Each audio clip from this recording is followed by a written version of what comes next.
Hello, everybody. Welcome in. Welcome to the stream, guys. Hope you're all doing well. Hope you had a good week. Today we're talking about ESO. We're going to talk about, we got some patch notes coming for week 4. Zoss kind of letting us know what's coming in the coming weeks. We got that actually yesterday, which is definitely a lot more communication continuing to come from Zoss, which is definitely a positive sign. So that's good news. We're going to talk about that a little bit. We're also going to talk about AI and content creation. It appears that one of my fellow ESO content creators has been caught using AI to make their builds. We're going to talk a little bit about that. For those who don't know, it's Synode. And I guess recently Hyper did a video kind of talking about that. And yeah, so we're going to chat about that. And then I kind of just want to talk about a little bit about ESO content, or just kind of content creation a little bit more generally in gaming. And so we'll chat a bit about that. I think it's interesting. And that's really, and just kind of, I think it'll be informative for a lot of people. It's stuff that I'm fairly familiar with, but I think that, I think it might be news to some, and it just to kind of explain kind of the landscape. I don't have any solutions, but I can point to some of the problems that we have. Hey, Nani, what's going on? How you doing? Having a good night, and then later on, actually speaking of, we're going to be joining Nani for one of her runs. So we're going to be joining a pickup or a Friday Fun group doing Veteran Sanity's Edge, I believe. Yes, and we're going to be doing that. I've told everybody that my healers are largely retired, so so I'm going to be DPSing. So I tanker. I've just been doing so much healing in the past year or so. Like I overcorrected on the healing front. So yeah, I'm just getting stuff pulled up here. Hey, what's up, Voss Boss? What's going on? Voss Boss says this entire conversation has taught me something important. Firebrand is bad for PvE. Wait, what? Wait, what? Nani says hanging in with the Grands, then some VSE. Awesome. Knight really said no more healthcare. Wait, what's going on, Voss? I don't know what's going on. I think you're memeing, man, but I'm not following all of it. All right. Let's oh, because I said no healing. Oh my god. I'm just a dork. Okay. No more healthcare. Yeah, no more. Other people can still get healthcare. It's just that, I'm just, my healer's retired. That's fair. I now understand what you meant. I'm sorry. I'm just a dork. Not equating the two things. Let me actually sign in here. So we'll jump to the patch notes first. I think we should, or second. I'm sorry. We'll take a look at I'll bring up the video just so you guys can see it, and I'll give you a link to it. So if you want to go look for it for yourself. Basically, what has happened is recently, I think today, I think he said in the video that he's like talked about this before, and I didn't pick up on that. I haven't seen any of his messages or videos where he like had talked about that before. So I don't know what any of that is or what he's talking about or what have you. Sorry, I just gotta do the authenticator thing here to get this up. This was like the first I heard of it. His video like popped up in my feed talking about this, and he kind of goes through it. But basically he's like, Zyno had some builds on his website, and this is apparently not the first time. The first time he took it down after it had been pointed out and corrected it, and then I don't know. According to Hyper, which I would take his word for it, to be totally honest with you, he kind of just didn't address it, or said it wasn't a thing or whatever. It doesn't really matter to me the he said she said of it all. I mean, he's clearly doing it, but there's some food that was made up. So there was like food on his build that doesn't exist, and then the recipes for it aren't real, and so yeah, that's a bit of what's going on here. I'll pull it up now. I got it. So I was helping the missus. So I'm a little bit. I was helping her. I was there for moral support earlier, so I'm a little bit behind. Excuse me. Give me just 1 second, and then we'll get this up. Yeah, here we go. I'll link it here for you guys. I mean, I think it's in the title here. Hey Amanda, what's going on? It's okay. I'll try to keep some heals on you tonight. Hey, I appreciate it. Voss Boss says the only thing I knew of Zynode was that he made not very optimal builds, but neither do I. I assume he was the fun builds guy, not a misinformation machine. Yeah. I mean, I don't want to like. So first of all, I really don't want to jump on like a bandwagon of like bashing anybody. Not that you or anybody else is doing this, but just so we're all on the same page. Because I've seen that recently, and I've seen some disingenuous things too, which if it was really upsetting to see. Just nothing related to ESO or even to gaming, but just some other stuff that I watch where people had taken like clips of people saying things jokingly, and then like put them in like they were saying like seriously to like bash them or whatever.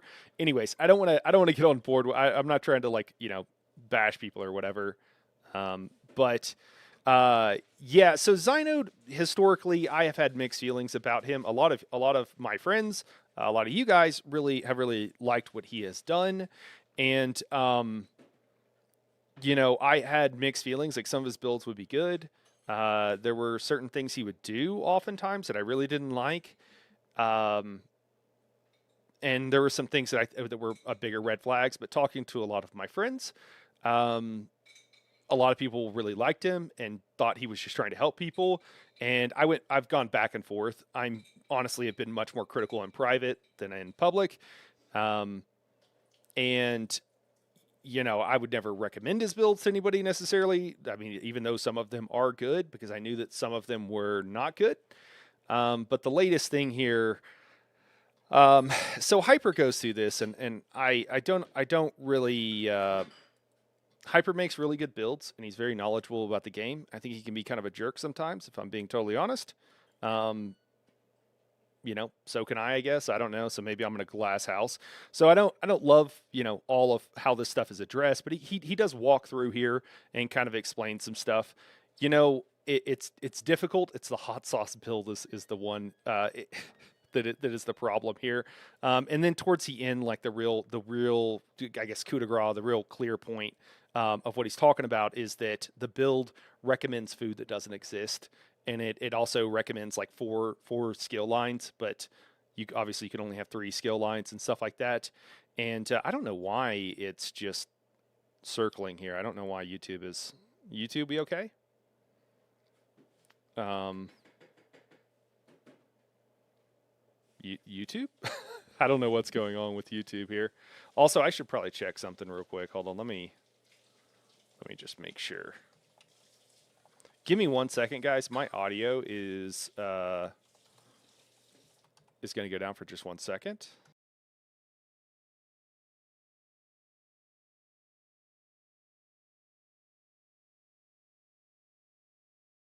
I bet that might. There we go. That fixed it. Um, yeah. So yeah, he talks about there's a few things.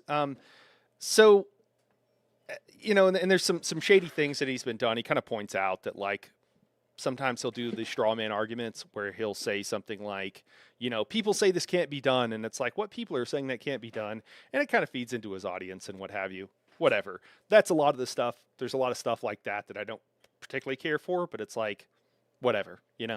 People do stuff I don't like. I'm sure I do stuff they don't like. It's not that big of a deal. Voswell says, I think it's Hyper's accent that sort of makes him come off much harsher than he would otherwise. When my accent used to be thick, it was hard for people to read my tone at times. He says things that are pretty mean, and he's a yeah. I mean, I've seen him in Discord when there was no conversation too. So I think it's a little bit more than that. But it's whatever. I think he also has like incredibly. So here's the thing. If someone is making a build, my take on Zynode stuff has historically been like, hey, he's trying to help people out. That's always been my take. Like maybe it's not the best build or whatever. Thank you so much. My lovely wife bringing me some liberty. My take has always been that, he's genuinely trying to help people. And one of the things that you'll see, I mean, just as a for instance, is like, so here he's recommending Oakensole. And this goes with a lot of different builds and stuff out there. Guys, I'm sorry, I'm beating around the bush. I'm trying to be very careful with what I say. there's a lot of bad builds out there, and that's fine. If people are honestly trying to help people, whatever, like I get it, no big deal. The thing is that what is clear. I mean, we could actually look on YouTube. We could Google some builds and see what comes up. But a lot of times the builds that come up, you get a lot of Hack the Minotaur now. It's doing a lot better with this SEO, search engine optimization, and you also have Outcast, also very good search engine optimization. You know, Zynode is really kind of a B tier compared to those guys. But those two guys have some of the worst builds. Like they're pretty bad builds. And you know, the thing is that most people just don't care. Most of you don't care it's a bad build. ESO Overland is so easy, and much of ESO is so easy that it doesn't matter. It literally doesn't matter. I mean, I've shown you guys where I run around, completely naked and light attack things, and it doesn't matter if your build is good or not. And then what these guys do is they're like, it's insane damage, and they basically just sell the build, and you listen to it, and they're just selling it over and over again. And then the company ZOS will also promote these people. They paid Hack to do sponsored videos, where in the sponsored video he tells people about how great his builds are, and they're not good builds. And you know what? Like, I don't really care that much. I start to care a little bit more when they do things like recommending Oaken Soul. Oaken Soul, even on a 1-bar build, is not needed, and is 90% of the time, if not more, not going to be the thing you want to run. You want to run Ring of the Pale Order, unless you're in group content. And I have done hard mode no healer runs, accidentally left on my Pale Order ring, and it was fine. I've done them with Lenny on stream, and I was like, oh yeah, I left this on. He's like, I can't seem to heal you, because he was on his tank and he was throwing out some extra heals. And he's like, do you have this on? I was like, I checked. I was like, oh yeah, I have this on. So you can even wear it in 4-man content. It does very little healing, but damage is so high and things are so chill. Cries and healer. Yeah, I'm sorry, Amanda. That like it can work. Oaken Soul these buffs now are so readily available from other sources that you just don't need it, but people still think they need it, and they still think it's good. And people promote it, and they have it in build, so the average player thinks it's good. The only issue for me is that people will go out and farm. They'll spend hours farming this stuff up, and then it's like, well, that's not good. It's garbage. And if they get into harder content, if they get into group content, people will kick you out of the group. And if your build sucks because you're not going to be doing any damage.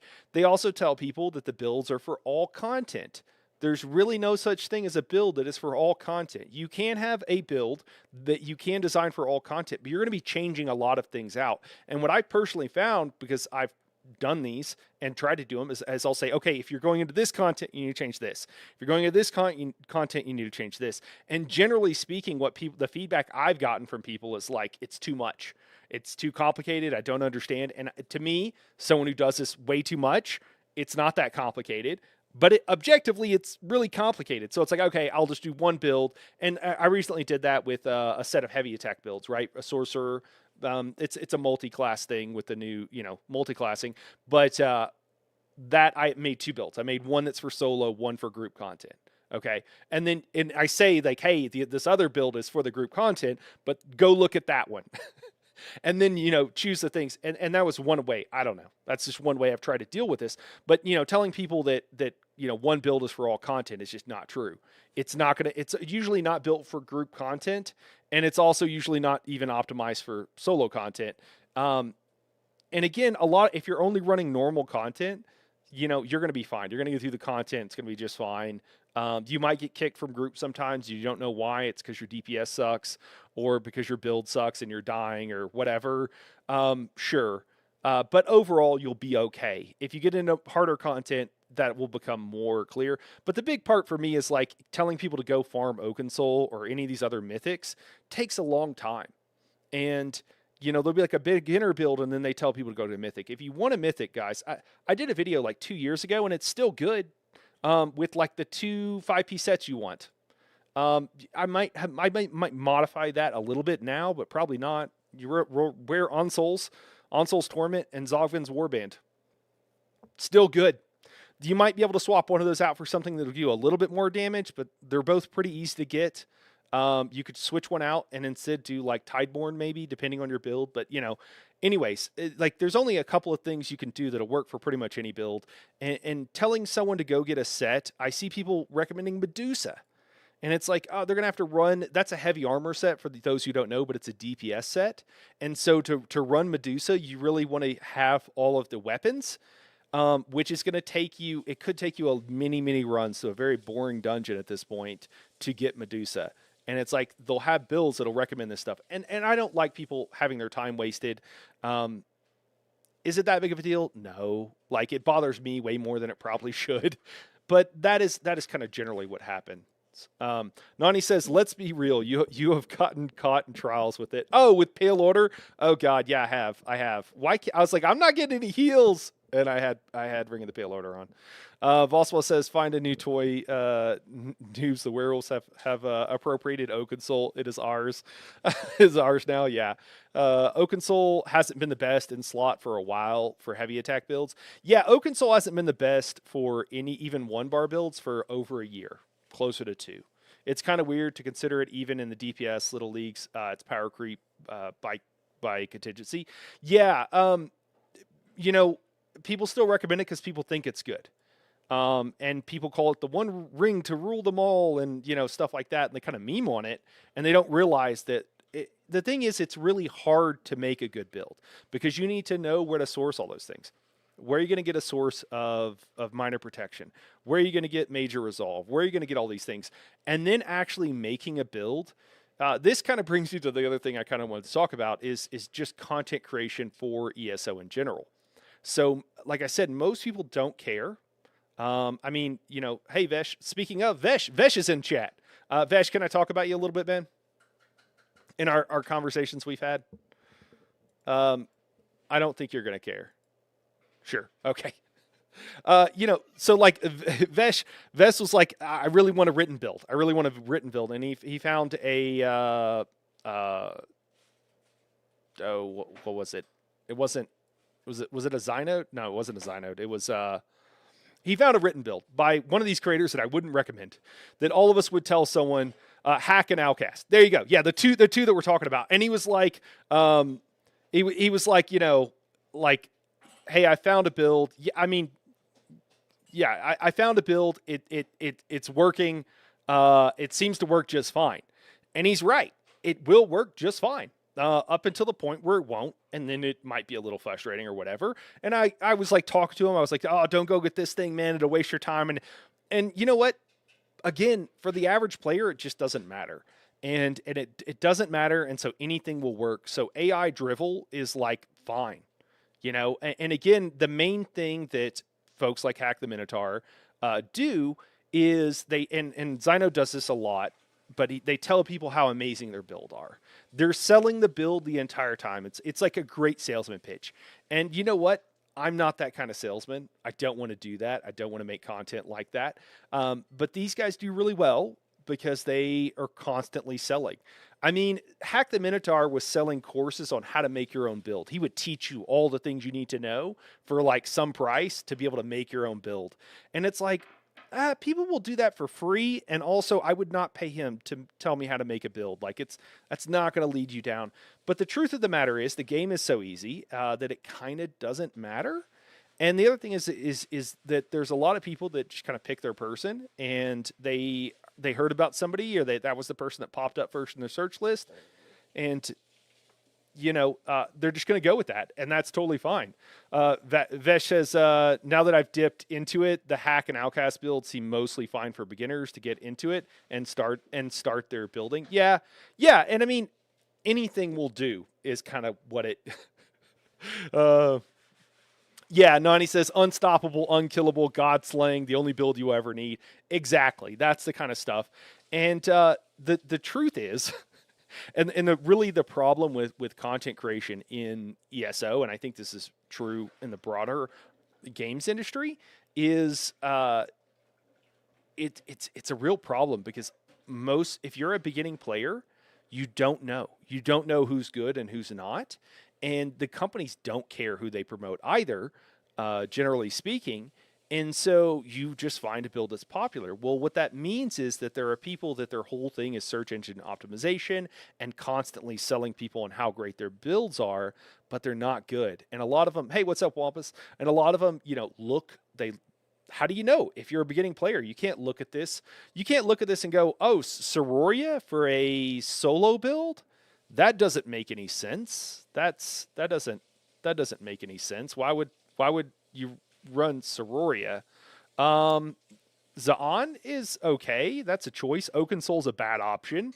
But you don't know that. How would you know that? You wouldn't. So, there's some of the stuff. I think Pyrebrand isn't amazing. But I don't even know. I'd have to look at the tooltip on Pyrebrand. I don't even remember what it does. Only Epic is allowed to ironically use those titles. Yeah. So, that's what they do. And that's what happens. I have found with my builds, because there's been times where I was like, I'm going to try to put out a bunch of builds. I'm just going to buckle down, get out a build a week at the very worst, every 2 weeks. And I've done that for a period of time. And generally while it did work, I would get, more subscribers and stuff like that. What I found is that my views never went up. So what I mean is that, views are, X, right? And then each video, how I will usually look at it is every 24 hours. That's how YouTube shows it to you. And you might be getting anywhere from 2,000 to 4,000 views across all videos in a 48-hour period. And it's okay, if I put out a new video, in theory, these, and that's after the initial pop of people that watch all your content watching it. But in theory, you look at all these builds and you're like, okay, this one gets 100 views, 150, 200, whatever it happens to be, right? And then you make a new one and it goes in there, and maybe it somewhere in there makes that number. But what I noticed is doing this after months and months is that my total views didn't go up. All this time and effort, I guess, just cannibalizing views. Maybe it's a YouTube thing, maybe it's something else, but the views were not going up. And it's well, this is just not working after doing that for months and months. And I've been doing YouTube thing for quite a while here. Pyrebrand is great in PvP, which almost certainly means it's not good in PvE. Yeah, okay. Yeah. So, and I would do that. And basically what it turns out is that, it didn't really seem, you got to make maybe if you make enough, but it's really hard to make a really good build. What goes into making a good build, it takes a lot of effort if you're trying to do something for a particular thing. And, I've made some really good solo builds, and they don't really do very well, probably because of my audience, right? I do a lot of group content and stuff like that. And it doesn't really have anything to do with the build. And I know that my builds are better than most of these other guys out there, right? But if it doesn't really seem to matter how good the build is, then it's kind of well, what do you do? And the answer is I don't know. So I do build still, but I do them a lot less frequent because it after a certain frequency, it doesn't seem to improve. I try to do them to help people that continue. So what I mean by that is when a new content is coming out, new DK, I will go and refresh my builds. It's kind of weird. My refresh for the DK tank, if I were to do one, and I might, is going to be yeah, play it exactly the same as you were. Here's a couple of skills and a couple of changes that you should know about, and that's kind of it.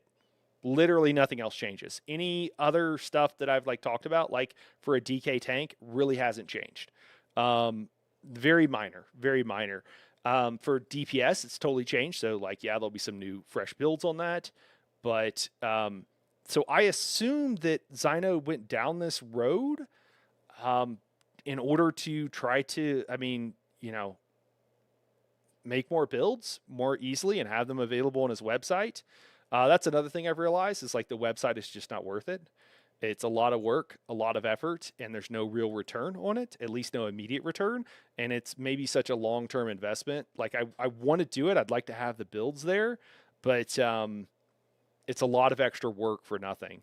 And I know that a lot of you guys really appreciate the content, really appreciate the builds. And so like, yeah, I want to keep doing them and I will keep doing them. It's just hard because I realize that it's just not a viable business model.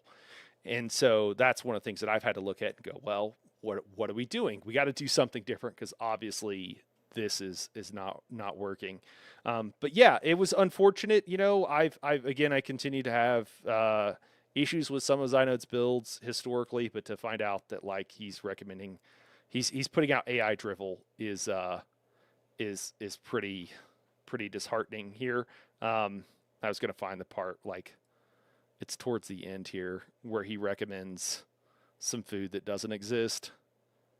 Um, Here, maybe we can mute it and just let it play. But yeah, did I link this? I think I linked it already. Yeah, I linked the video already. If you want to go check it out, and see for yourself, I recommend it. Hyper does some really good videos. Like I said, I think he's not always the nicest person in the world, but he makes some very valid points here, and he makes some very good videos for ESO. So he's not going to steer you wrong, and he is one of those people that's going to put in a lot of work. It's unfortunate. I don't know. I don't see this getting better is like one of the worst things is I don't really see how this is going to get better in the near term. Unless just like everybody hates on people that, but like you got to hate on the Hack the Minotaurs of the world. They're much more egregious than Zynode, if I'm being honest. The same with Outcast and what have you. Like, but most people just don't care too is the biggest thing. And so it's, people don't care. What are you going to do? So I don't know. Vosswell says, what do you mean websites are great? They're perfect archives for outdated information for LSCs to read and splice together into fan fiction. Yeah, yeah. Well, I think also too, I appreciate that, Wampus. I know that you guys care. What I'm trying to tell you is the reality of the situation is that most people don't. The Veshes of the world do not care. And it's like, yeah, it's good enough for a beginner to check out. And like, it's good enough. Because a lot of it doesn't really matter if you're just vaguely, I mean, if you're 80% correct, and you don't, for someone who doesn't know anything, that's going to be plenty for the most part. It's just, unfortunately, it's just the reality of the situation. Another thing that I will say happens too, that us hardcore nerds, I've done this. I'm gonna blame Hyper too. I think he's done this as well. And I know that some of my friends, right, have done this as well, is that there are those of us who are, if someone is just not 1000% correct about every single thing, then people will be like, oh, his builds are garbage. He's terrible. He should go kill himself. Like that's the kind of like overreaction that people will have. And it's like, dude, let's just bring it down a notch. Okay. And it is one of those things where people can like destroy the thing they love. You see this with games too, like a games company. There are good and bad games companies, guys. You know that I will, call games companies out for sure. Both directions. But there is a point where you're like, yeah, you're just asking a little too much. You're asking someone to, if someone makes a mistake, says the wrong thing. I do that in my own builds, and I catch most of them, but I miss stuff. And a lot of times, it's not even in my case. I can tell you it's not because I don't know something. It's because I'll be like, why did I say that? That was the wrong thing. Why did I call the skill this? Why did I say that? And people will just be like, oh, everybody else's builds are garbage, and it's it's just a little too much, and it honestly ends up hurting the thing that we love. Vesh says, I personally care about websites existing. I'm not able to follow video-only build guides. I need the write-ups and written guides to learn about builds and how and why they work. Yeah, I think the problem is that how does someone? It's either a labor of love where someone is putting an incredible amount of time into it just because, but I don't think you can. It's pretty hard to make money. And if you are making money, then you go the Outcast route where you got a ridiculous amount of ads. And then you're also just going for search engine optimization, and you spend all your time on those other things. And you don't spend any time on actually having good builds. And so you just put out whatever. Anything is kind of fine. And again, they're not necessarily the worst in the world. They're not AI, which will tell you things that are nonsensical, right? They'll tell you to play. Yeah, I've we could Google it. Like, what's oh, like, is it, what's Microsoft? Is it Copilot? Let's look. Copilot. All right. Um, Copilot and like oh, hold on, I gotta verify I'm human. Give me a good DPS build for the Elder Scrolls Online. See if we get something. But the hallucinations get kind of wild. Vospal says, Lamau, LMAO. Imagine using Pillar of Nirn in the big 25 after the 11% tooltip nerf. Literally uninstall. Shake my head. Yeah, shake my head. Yeah, yeah, exactly. Voss Boss is pointing out exactly what I'm talking about. Like a small change will happen, and people will just be like, "Oh my god, that thing is dead," and it's like, no, no, it lost 2k DPS. It's fine. Like and the thing is, like, if you're trying to min max, yeah, you should change something up. But if you're the average player, it doesn't mean you need to decon all of your Pillow of Nirn and go spend 8 hours grinding up some other set. It's like, nah, it's fine. It'll be okay. Just realize there are better things. If you want to slowly work towards those other better things, do so. But that's not what people do. And it's honestly, part of it is our fault. And I put myself in this category because we like click on stuff because it's over the top and because it's often outrageous. Oh, we're getting a Deltia Gaming build. Great. Another one of these same problems. Veshus, I'm thankful I found the sites for Skinny Cheeks and Hyper. Yeah, cool. Builds are mostly for role play and PvP. Otherwise, for PvE, you have meta.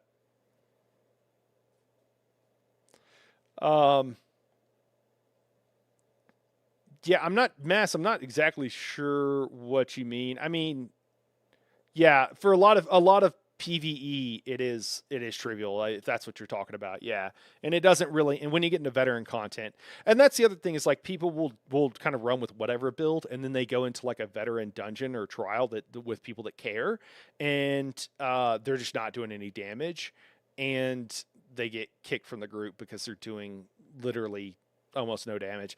I've been in groups. I mean, I used to run a lot of pugs, and I've been in groups where people were spamming skills that don't even do damage. I had someone spamming wings on their warden once in Rakat, and we were doing the hard mode, and it was a pug group, and he just kept spamming it, and I had to kick him from the group, and he was like, no, no, no, please don't kick me, and it's like he didn't even know that the skill he kept pressing as a spammable didn't do any damage. I don't think he knew that, and it's like, yeah, dude, you can't be in a hard mode group when you don't even know the skill that you're spamming doesn't do any damage. I would love to help you. My heart goes out to you. I want to help, but like I'm raid leading and we're past the first boss. You just got to go and we got to find someone else. So yeah, Vesh says, yeah, written guides that make money and aren't like those guys are like Mobalytics and Maxroll type setups where the site isn't ran by the player, but are its own business and have players who make guides be partners with them to be featured on the site. Yeah, and I mean, for like a creator like me, and I think for the same for Skinny Cheeks and for Hyper, it's a loss leader. It's like, okay, I'm just trying to provide as much value for my customers as I can, and hope that that'll come back through the grapevine through other sources. Yeah. And I mean, it's a viable thing, but Skinny Cheeks is probably barely making a living doing this, and I don't think Hyper is. I don't know. He might get a lot from his live streams, but at 20,000 YouTube subs, he's definitely not making a living off of YouTube. I can tell you that. And I can tell you I'm not either. So, so that's the other part of it, right? Is like, and that's the other thing is like what people want, which is people should want what they want, right? Like, the customers always right in that aspect as far as I'm concerned, but you got to figure out some way to make a living. The other way to make money is just embedding your video guides to the build and having a link posted on the video guide for the written guide. Yeah. Not as easy or clean business for sure, but it can be done well. Just most people don't because they don't have the time or skill set to do. Yeah, I mean, I think to do so quickly. Yeah, and that's the other problem. I mean, you got to be able to record video, edit. You got to be able to do graphics. You got to be able to manage a website now, and also be an expert in the game, and probably a couple of other things. These become quite disparate skills, and that's why you don't really see this happening. It can be done, but the problem is it's a lot easier to just ignore making good quality content and focus on doing the stuff that will make money because we can clearly see that you can be successful that way. The most successful people, that's what they do. And so it's incredibly hard it's like, what do you either sell your soul? So obviously for myself, I can speak for myself. Like I wasn't going to do that. So it's like, well, what are you going to do? Well, I'm still working on it, but it's like, got to do something different. What up, Mountain Survival? What's going on? Went to the SLC rally. Nice. Yeah, they stream almost every day. Skinny's on day 47 of his subathon, I think. Yeah. And, again, that's like a viable way, and I hope that works out for everybody. I don't think I can do that, if I'm being totally honest. So. All right, we got Dark Elf, Strong Hybrid stats rather.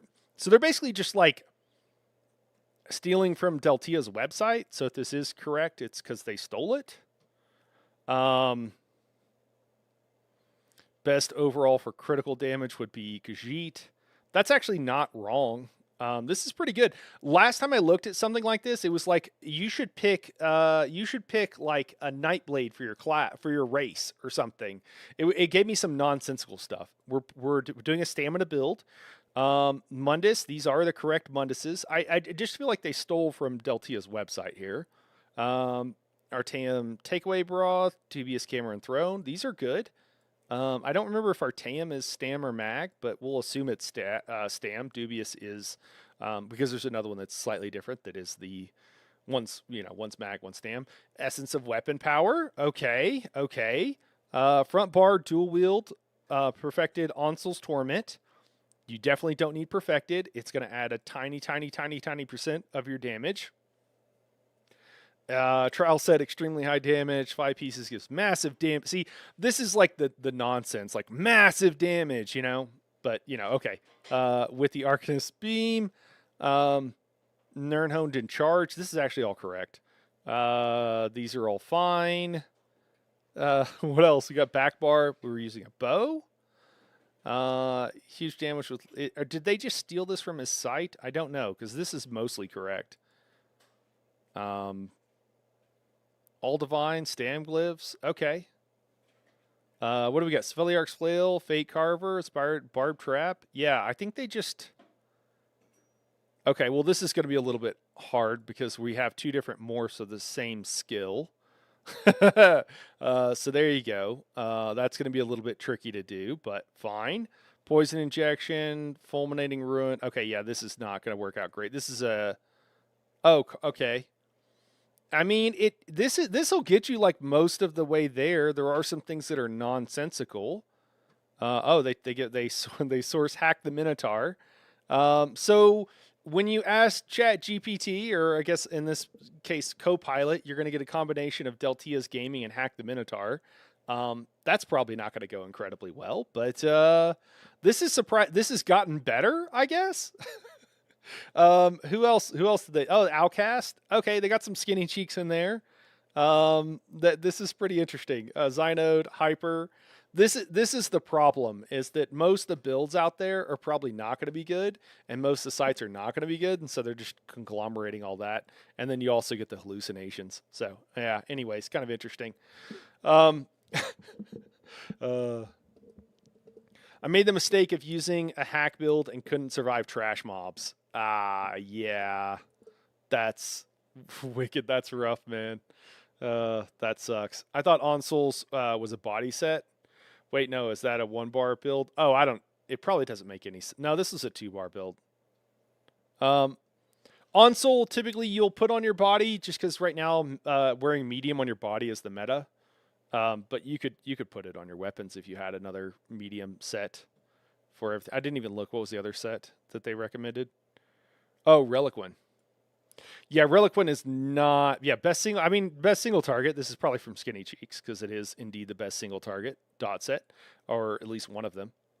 Probably the best, but probably not something most people should. Definitely, actually, no. 100% not something most people should use. You have to consistently light attack.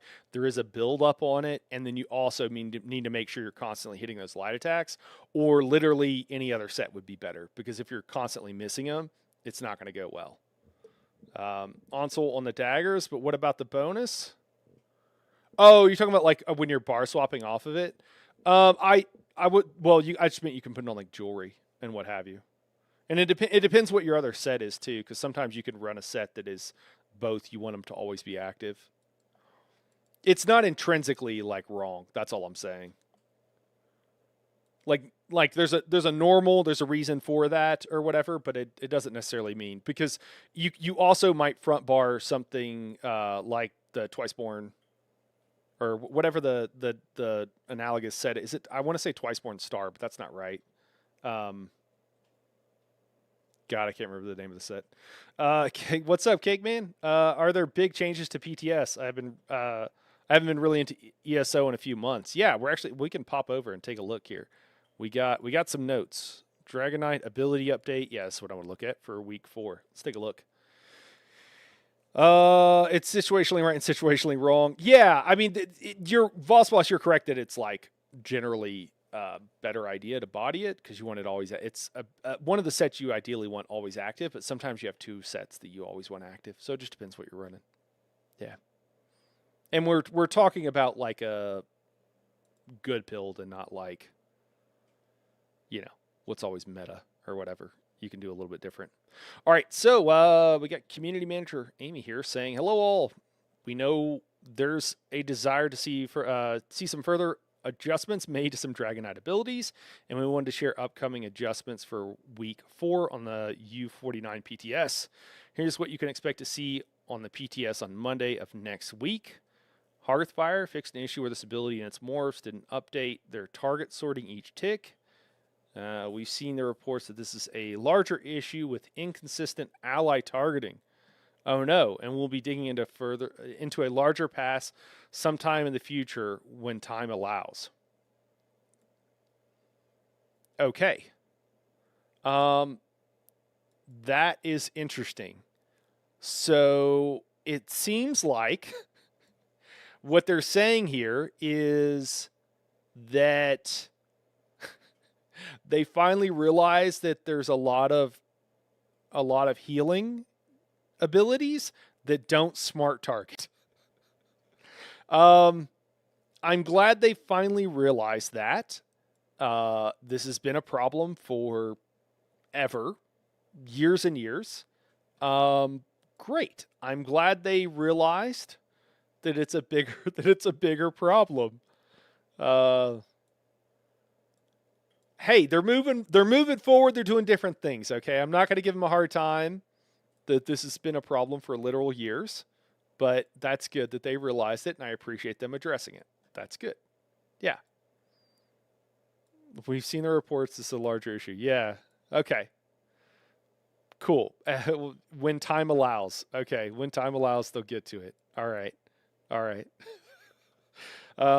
When time allows is funny because I've known of bugs that have been reported that I thought were pretty egregious and pretty crucial and poor and like bad for the game, and it took them over a year to fix it. So we'll see.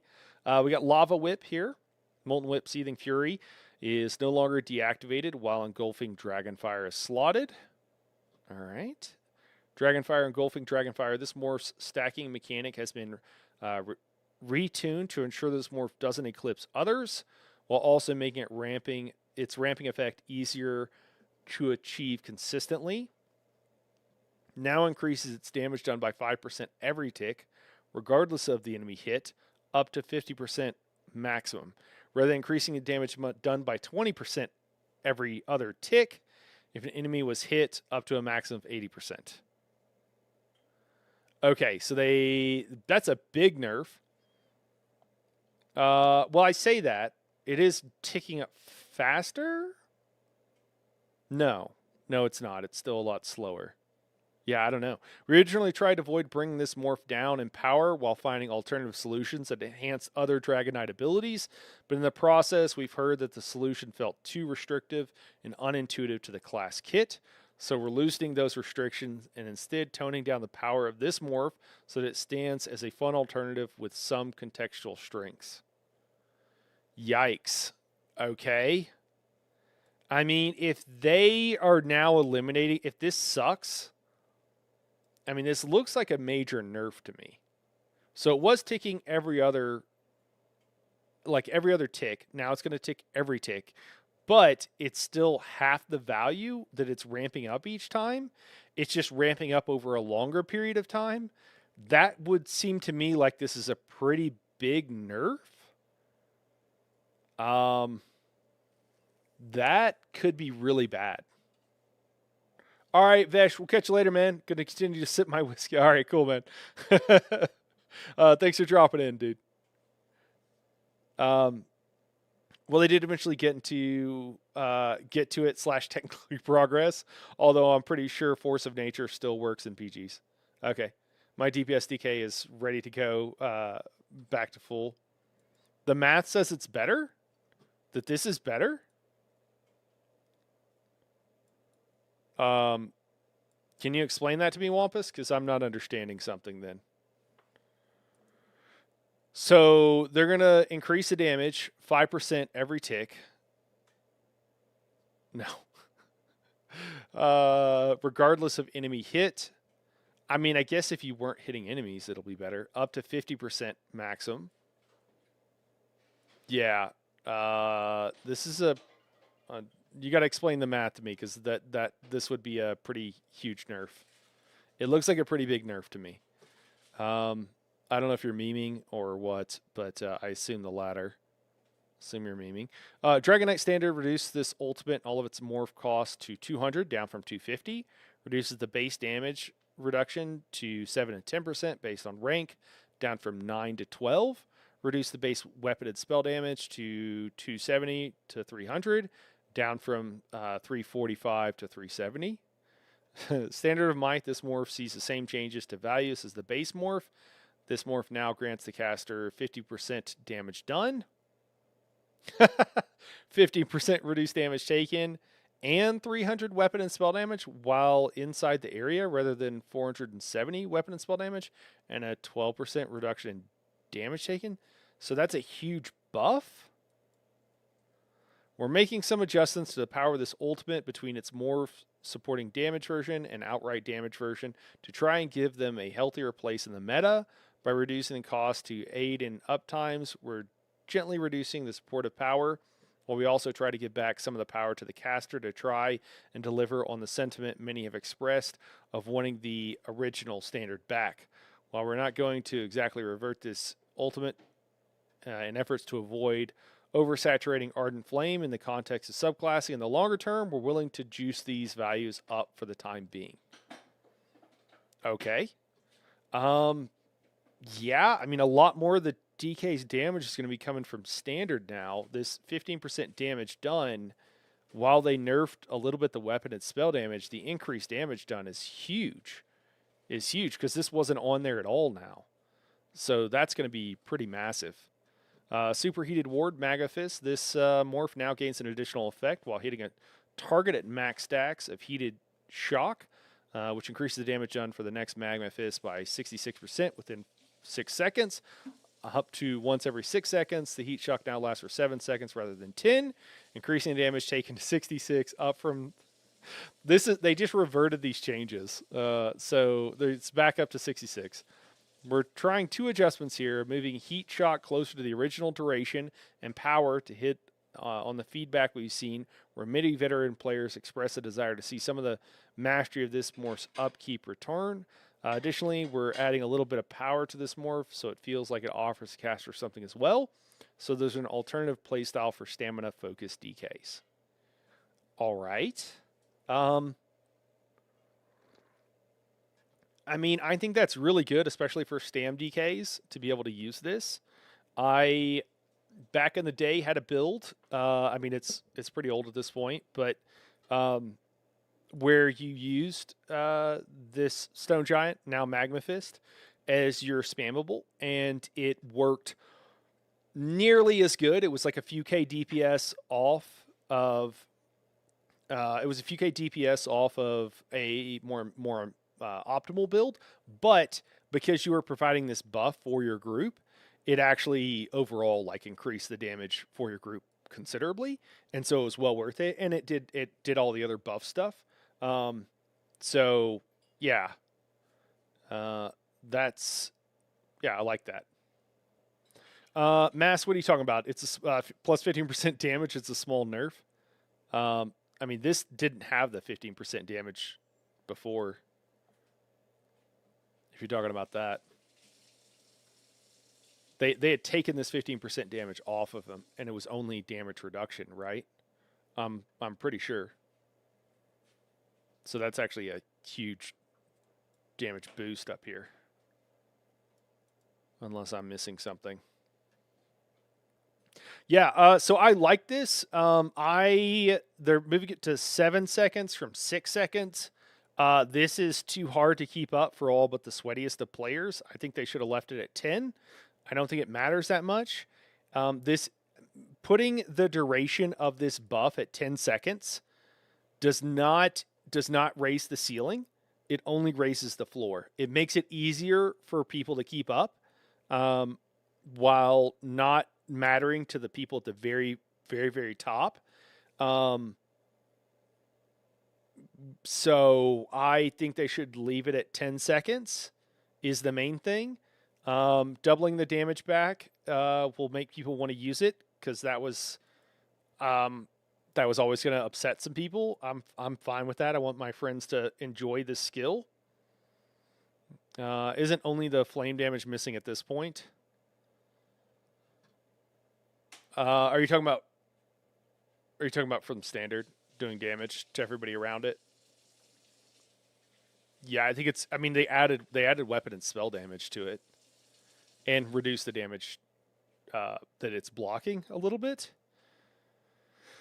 So yeah, it's largely reverted, I would say, which sounds like it was in line with what they wanted. And then magma armor, corrosive armor. This morph's penetration now once again only applies to direct damage attacks.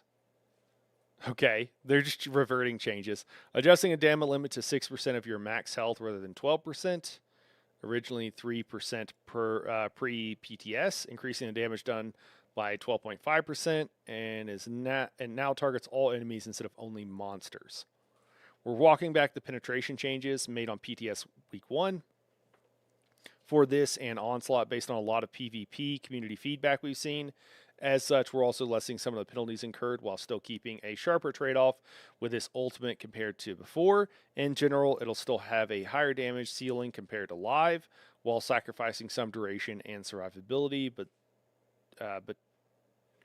to far less an extreme.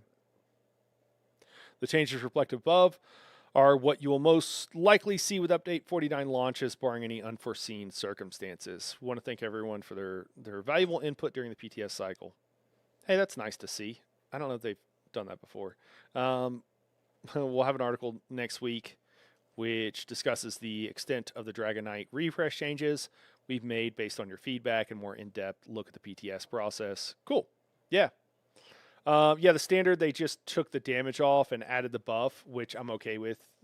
Anyway, I never really understood why it was so controversial. Yeah. I don't know who thought corrosive affecting dots was a good idea. Yeah. Whip gives 50% damage, so Dragonfly's nerf isn't bad. Yeah. I'm pretty worried about the engulfing Dragonfire. I think this was a play style that a lot of people were going to be looking forward to having, and it needed, in my mind, it really needs to be comparable to the beam. It was too strong. This looks like a massive nerf, but maybe it's fine. So I guess we'll just have to see. Um, the tick up on damage over time is it it's kind of weird because it's like a modifier to ability that just doesn't matter.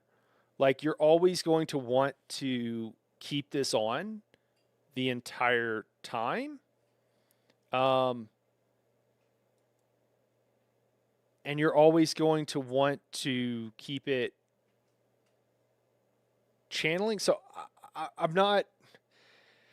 It makes it sound like it's more complicated and it's more different, but in reality, you're not going to play with this any different than what you would otherwise, right? Like there's literally like no reason. So, um, okay, I guess like it's just kind of weird. It's like they change this and it will affect the total damage it does. Cool, but it doesn't affect the play style at all. So it just is just a random nerf. I don't know. I don't know because you're anytime you cast a channeled ability, you basically never want to have to cancel it early, and so it deadly strikes stonks continue to rise. Yeah, um, so it's just kind of a weird thing like because it doesn't matter. It's not going to affect how you play with the skill right at all. Just just just not going to change it. So yeah, interesting.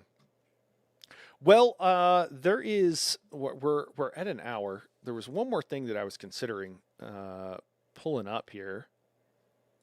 Let me. I don't know. I don't know if we should get into it or we should move over and talk about something else. The last thing I was considering talking about is going back and kind of revisiting uh, a little bit of what they've told us about the class changes that were coming, and I don't even know. Would it be on the roadmap? I kind of wanted to like look and all right, this is not quite it, but maybe under news, it would be old news. The other thing would be just like I would like to look at what they told us they were going to do and kind of compare that to now that what we've seen, basically. Right? I think that would be an interesting to look at. How is this going? Where's the dates? Okay, yeah, this is getting older. So if we went to just before the new year, man, they have a lot of news. There can't be that much news.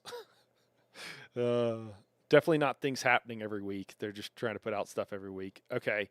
Um, Let me see. Oh, does it just skip here? So it's like December and then because they told us like, hey, check out in January when we do the thing. We're gonna catch up on the class identity refresh. Maybe that's it.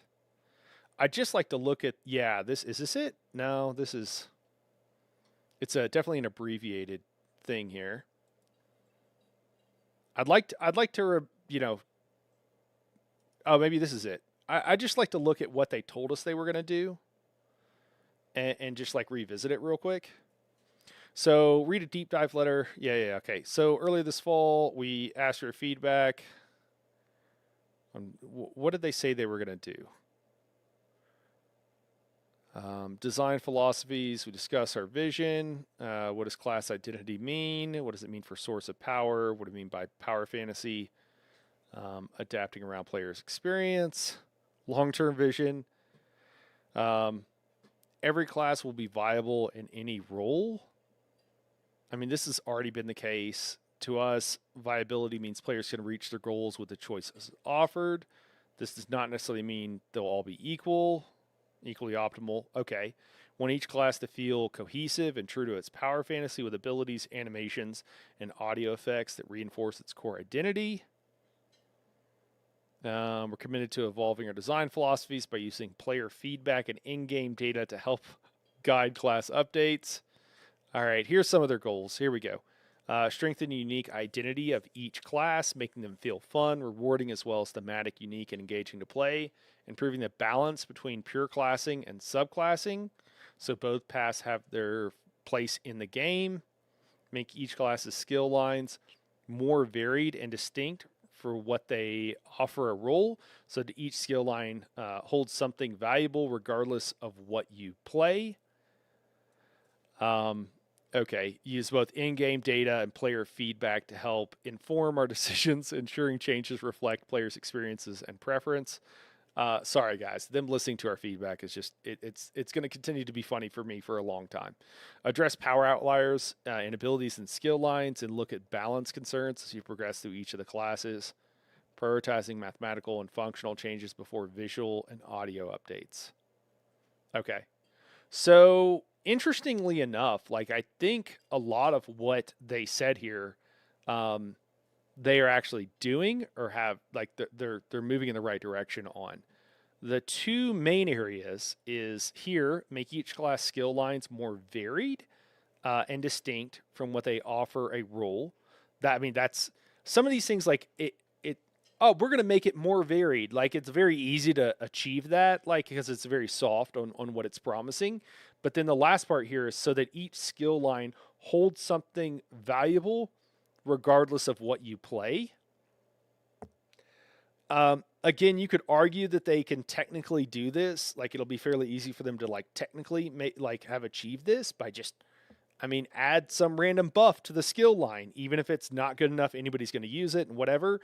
I think the real question is like, is it going to be good enough that the skill lines want to be used? And I think overall, my take on what they are going to do, certainly what they have done so far with the DK, is the major things they're doing. The major things they're doing is well. Here, let's look at this second part. Addressing power outliers of abilities and skill lines, and look at balancing concerns as we progress through each class, and then prioritizing mathematical and functional changes before visual and audio updates. Okay. I don't know. So they gotta get what the skill is going to do and what it's going to look like before you can do the visuals for it. Because if you decide you're going to make a skill shoot out flames at everybody, that's different than if you're going to instead make your body grow red hot, right? So you can't do the visuals and the audio necessarily for it until you know what you want the skill to do functionally. So that's kind of how I don't know if that's what they mean here, but the idea of prioritizing the mathematical and functional changes before visual updates, I don't think that I think the main thing they're doing is visual and audio updates to most of the skill lines, and then they're making some small changes. That's what we've seen with the DK. Yes, they've made it, more fulfilling for the power fantasy or for like the style of play and everything. Like they have done that. But they have not. It doesn't seem like they're prioritizing the function. First off, it doesn't really seem like they're prioritizing that. And the second thing is that it really so that each skill line holds something valuable. They've improved a couple, but they've largely not changed anything. As I mentioned before, if you were playing a straight DK, or if you were playing a DK tank, or playing a DK tank that was multi-classed, you still run all the same skills. The only thing that's changed is now a few of them work a little bit differently, improved generally speaking, so that's cool. But like literally you use the same skill. You might use a different morph maybe, but like that stuff always kind of changes, so it's not really a big deal. But literally run the same skills in the same place doing the same thing. Then there's a couple of new skills that are recently changed skills that you might slot in now. So you gained a couple of like slottable skills. So that's what's changed with the tank. With the healer, DK healer, what has changed is there's now a skill line that you might want to run on a DK healer, and it's actually good. So you've got a flex spot that you could run. And there's another one that like you probably aren't going to run. But in theory, it does have a couple of things. Okay. So if you're a straight DK healer, no multi-classing, it is very much improved because you're going to have that secondary skill line that I mentioned that you normally wouldn't run because it's not good enough. Yeah. Uh, yeah, we should talk about PvP. Thank you, Nino. And then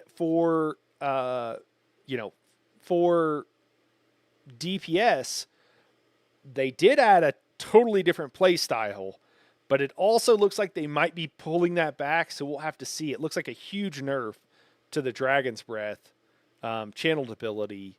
So before they were offering that, it kind of seems like they pulled that back to a large extent, but then give a different one. I don't know.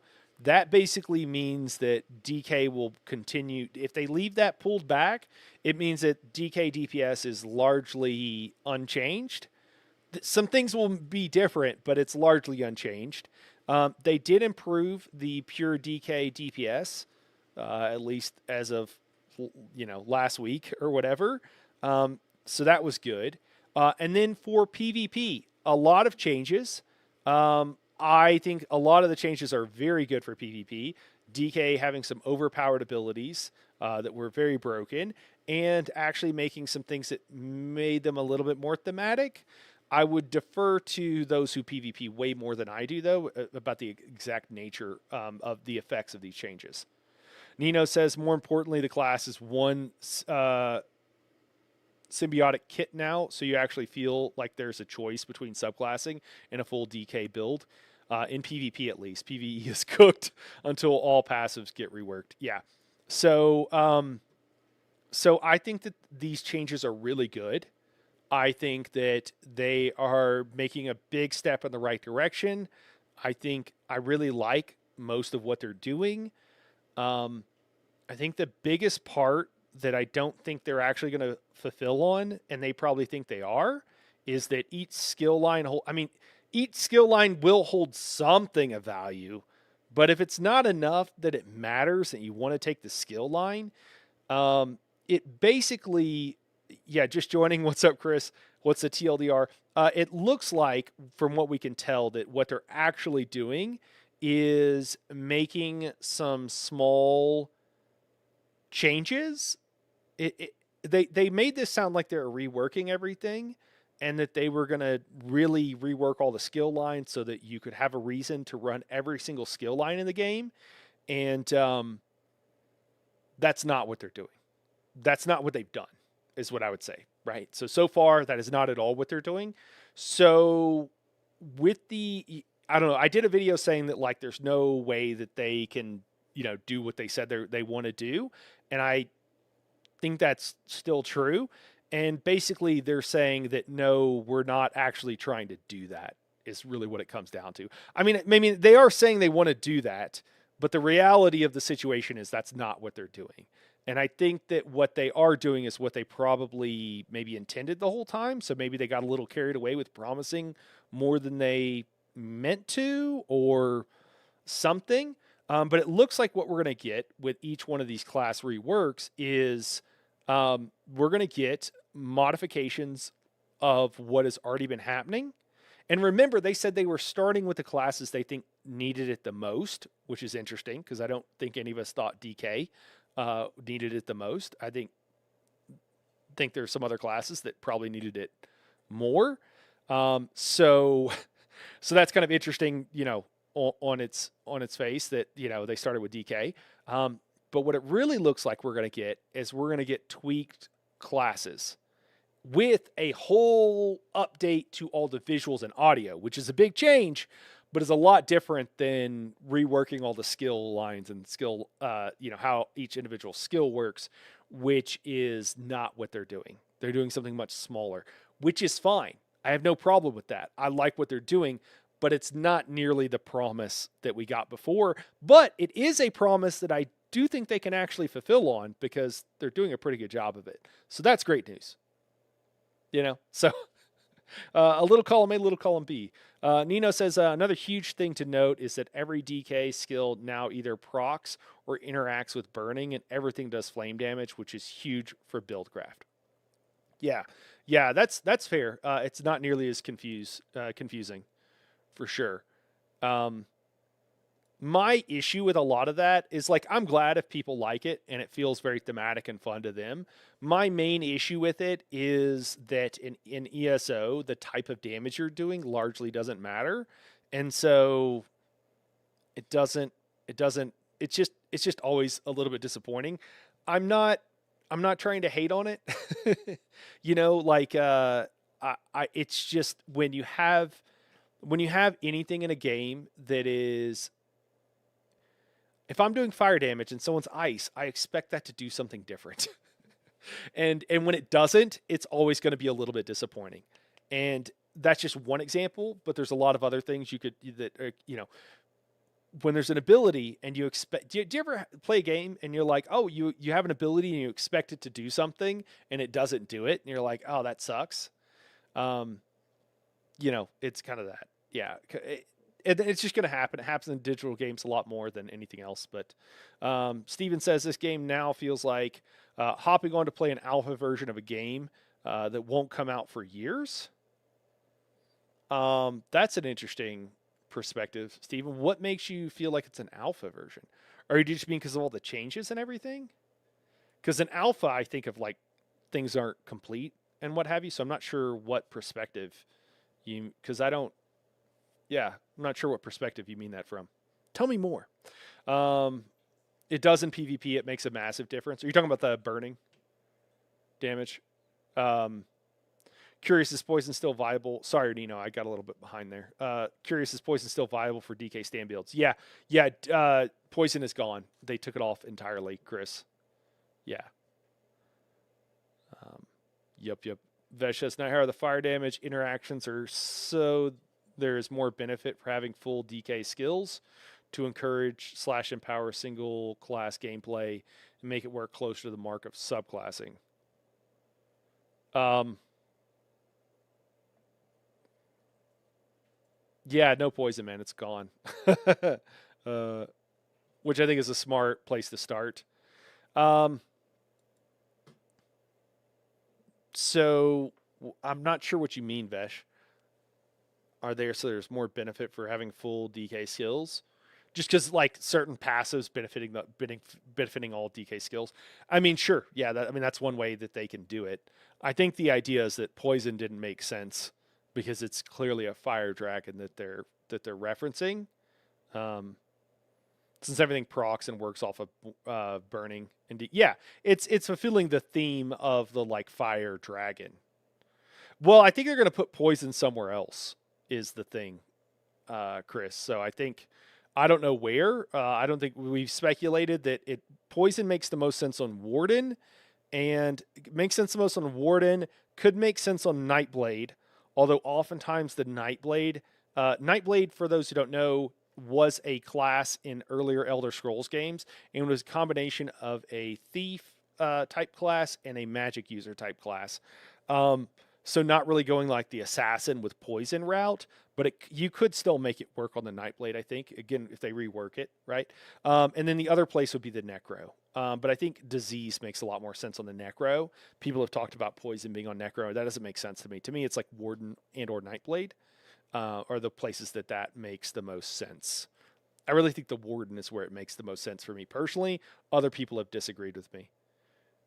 Um, yeah, I mean, they're choosing.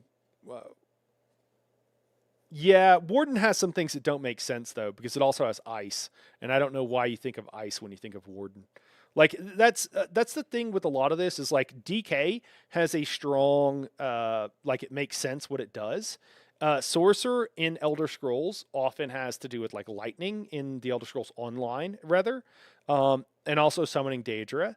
But uh, they there's for Warden, it's like, why is ice a thing? It doesn't really make any sense. Um, so we'll yeah, we will see what they do. But there's a lot of these. My point is that a lot of these skill lines were never thematically internally consistent to begin with, and so and so it's like we're gonna rework it. It's like DK makes sense, but like Warden is pretty confusing. So, and there's a few skills in Templar skill line. Necro is all over the place. They've got cold, they've got lightning for some reason. I guess if you're like doing the Frankenstein thing, you want lightning, but then disease, which I don't know. It's just a lot of stuff to be thrown in there. It's kind of like everything in the kitchen sink, you know. I mean, so Steven says, I mean, all the classes will massively change in performance and visual from what we have accessible now. Am I correct in remembering they say it will take? Yeah, you are, Steven. Yeah, and it is something that's kind of wild that it's going to take them 2 years to do this. It to me, what they're doing and what they said they were going to do are two different things. What they're really saying they're doing is like, yeah, they are making changes to this classes, but the biggest thing they're doing is changing the visuals on them. To me, is changing the visuals, changing the audio, which is great. It'll be cool looking, but that is by far the largest thing they're doing. And the actual changes to the gameplay itself are much smaller than they were saying. Um, and they've done changes that were maybe not quite this big because they wouldn't usually change very many skills. That was like a big deal. But there's been like dead skills in all the skill lines for as long as I can remember. We're just like, yeah, this skill is just not good. Either morph, there's no reason to use it. It's not good. Nino says Warden should be a druid with poison and be all ice with some fire and lightning and double down on the shaman side. I don't like that idea. So they should be a druid with poison and be all ice with some. I don't know why a druid. I don't think of ice when I think of druid. Yeah, no problem, Steven. Thanks for dropping in. Yeah, I don't know. Like Warden with ice doesn't make any sense to me. Um, I don't why is there ice with a Warden if they're like a druid type character? I like the idea of a druid, but the shaman thing doesn't. They're a warden, right? They're supposed to be a warden of the woods. Why are they using fire at all? Why would they use that at all? That seems. And lightning, maybe lightning like strikes, I guess, if you're commanding the weather, but that is also not a vibe I get from. So I don't know. That's what I mean though. This is kind of my like. I'm not married to anything. I don't really care, but I mean I do kind of care, but I'm not married to anything. This is kind of the confusion here of like what's going on with these because it's been confused for a long time, but it'll be cool. It'll be cool to see what they do. Well, I think the ice comes from the shaman archetype of druid is what I always assumed. Yeah, but I don't know. I don't get that. I mean, that's not. I mean, in English, that's not what a warden is. And like I don't like. I know there's WoW shamans, and Zoss continually steals stuff from other games because they don't seem to have an original thought in their head. So I could see them doing that, but WoW has shamans. Why are we making a WoW shaman in ESO? Like, I want it to be its own thing, and ice doesn't make sense to me. Is kind of my take on it. So I don't know. There's like Templar abilities too that like border on Necro. Have you guys seen that too? Like it's weird that we have Templar abilities that are kind of almost like Necro abilities, and you're like, what? Like they were going for, but I agree. It should always just be it should just be all nature. Yeah, yeah. Necro is what they should have done first. Yeah, that class has been dead class for years. Yeah, I think yeah, I don't know. I can't even remember what I thought at first. I think Warden I thought was pretty high. Um, Necro has a lot of different things and it's kind of weird. So yeah, yeah, interesting. Yeah, I think the fact that it's going to take 2 years is going to be kind of wild as well. But you know, it is what it is. The all the visuals updates and stuff like that make sense. Um, I just don't think that they're actually making all the skill lines useful, and I think they're making a lot smaller changes than they made it sound like to me. So, but I think they can do what they are setting out to do here. It's just a lot smaller than what they said, basically. And honestly, I think that's fine. I don't think it's horrible. You know, Warden suffers from only needing PVE reworks while being the dominant PvP class. That class is built for PvP. Yeah. Well, guys, what we're gonna do now, I want to jump over. So this is it for ESO for right now. I want to jump over. We got 30 minutes until our run, and I want to talk a little bit about Dune Awakening with you guys, if you're up for it. Um, if you know, obviously, if you're not into it or whatever, dip out, guys. If you're at all interested in Dune Awakening, though, I love this game, and I think it's pretty amazing. My biggest complaint right now is that the in game needs some love, which is what this update is about. So I'm just going to read through and see what they have to say about it. Um, and it might not be a game for you. Some people don't like the tech being in it, more into fantasy. My wife is definitely one of those people. Um, and you know what? There's a dearth of, you can get through all the content in the game, and then end up at a spot where like you don't have anything to do. That's where I'm at right now. But I absolutely love the game itself. Um, so we're gonna take a look at it real quick. But I am going to bio real quick, and then I'll come back and we can chat about it. Nino says maybe they will bring the players back. I know a ton of players who played and then quit because they got all the loot. Yeah. Are you talking about? Are we talking about Dune now? Or are you talking about? Because that's what I did in Dune as well. And then there wasn't. They didn't combine the servers fast enough, and there just wasn't enough people to fight. Yeah. And but like when you're the the PVE, the PvP, the exploration, there's so much to absolutely love about the game. I love the way it plays. I am someone who is very much like a hardcore fan on how a game feels. Um, I'll continue to mention this, but I think Anthem felt like one of the best games I've ever played. It felt so good to play each one of the roles, and I absolutely loved it. The abilities were great. There was just no content. So unfortunately, that seems to be a recurring theme. But let me buy real quick. I'm going to kick you guys to an ad, and I'll be right back, and we'll talk about some Dune.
All right, guys. Let me end this stream here, and we'll kick you over to the new one here on YouTube. If you're on Twitch, you don't got to go anywhere, do anything. We will talk about some Dune. All right, guys. We'll be right back.